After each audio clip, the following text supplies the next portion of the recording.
রব্বুল আলামিন বলেন, খবরদার বিশ্বাসীরা, আল্লাহ ছাড়া যারা অন্যান্য উপাস্যদেরকে ডাকে, দেবতাদেরকে ডাকে, তাদেরকে তোমরা গালি দিও না। ওই সমস্ত দেবতাদেরকে যদি তোমরা গালি দাও তাহলে তারা আল্লাহকে গালি দিবে। ঠিক কিনা বলেন? আমরা দেবতাদের গালি দিলে ওরা আল্লাহকে গালি দিবে। রব্বুল আলামিন বলেন, খবরদার দেবতাদেরকে গালি দিও না, তাহলে ওরা তোমার রব আল্লাহরে গালি দেবে। প্রতিটি জাতির জন্য তাদের কাজকে আমি আল্লাহ সুশোভিত করে রেখেছি। তারা সবাই একদিন আমার কাছেই ফিরে আসবে। এরপর আমি রব্বুল আলামিন তাদের আমলনামা তাদেরকে জানিয়ে দেব। সুবহানাল্লাহ পড়ে। প্রিয় ভাইরা, আল্লাহ তাআলা বলেছেন, খবরদার গালি দিও না। আদেশটা কার? আওয়াজ করে বলেন তো। হিন্দুদের দেবতা দেবদেবীদেরকে গালি দেওয়া যাবে না। আওয়াজ করে বলুন প্রিয় ভাইরা, এই আদেশটা কার? এই আপনাদের গলার আওয়াজ। অন্য ধর্মের দেবতাদেরকে যে গালি দেওয়া যাবে না, এই আদেশটা কার?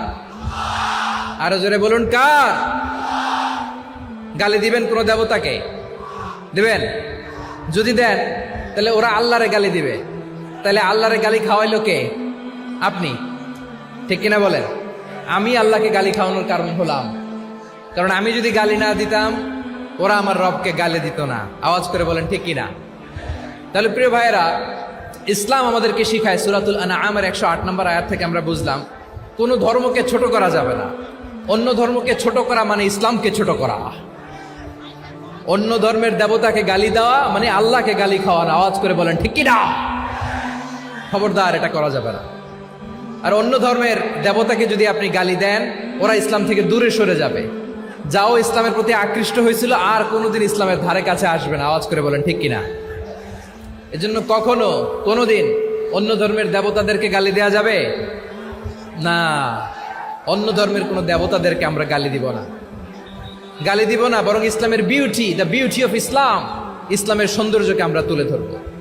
আমরা যদি বিশ্বনবী সাল্লাল্লাহু আলাইহি ওয়াসাল্লামের জীবনীর দিকে তাকাই, তাহলে আমি দেখব বিষ্ণু ইসলাম মক্কাতে কিংবা মদিনাতে অন্য ধর্মের লোকদের সাথে খুব পিসফুলি লাইফ লিড করেছেন। হোক মুশরিক, হোক খ্রিস্টান, হোক ইহুদি, বিশ্বনবী সবার সাথে মিলেমিশে ছিলেন। আলহামদুলিল্লাহ বলেন। ইসলাম হচ্ছে পিসফুল রিলিজিয়ান। অন্য ধর্মের প্রতি সহনশীলতার সবক ইসলাম আমাদেরকে দেয়। কিন্তু প্রতিটি মুসলিমের এটা মনে রাখতে হবে, আল্লাহর কাছে পছন্দনীয় গ্রহণযোগ্য ধর্ম, জীবনাদর্শ একটি, সেটা হচ্ছে ইসলাম। আওয়াজ করে বলেন সেটা কি? লালমনিরহাটের ভাইয়েরা আওয়াজ করে বলুন, আল্লাহর কাছে মনোনীত ধর্ম একটি, সেটা কি? এজন্য রব্বুল আলামিন বলেন, ইন্নাদ-দীনা ইনদাল্লাহিল ইসলাম, আল্লাহর কাছে মনোনীত গ্রহণযোগ্য অ্যাকসেপ্টেড ধর্ম মতাদর্শ একটা, সেটা হলো ইসলাম। ইসলাম ছাড়া অন্য কোনো ধর্ম যদি কেউ তালাশ করে, তার ওই ধর্ম আল্লাহ গ্রহণ করবে না। ওমাই ইয়াবতাগি গায়রাল ইসলামি দীনান ফালাই ইউকবালা মিন ওয়া হুয়া ফিল আখিরাতি মিনাল খাসিরিন। Whoever seek anything except Islam, that won't be accepted from him, and he will be loser in the day of judgment. কিয়ামতের দিন ইসলাম ছাড়া কেউ যদি অন্য কোনো ধর্ম তালাশ করেছে দুনিয়াতে, তার এই মতাদর্শ গ্রহণ করা হবে না। and he will be loser, সে হবে লুজার, ক্ষতিগ্রস্ত, হাই হাই কোম্পানির ম্যানেজার। ওর আমও শেষ, সালাও শেষ। আওয়াজ করে বলেন ঠিক কি না? এজন্য ইসলাম পেয়ে আমরা খুশি না বেজার?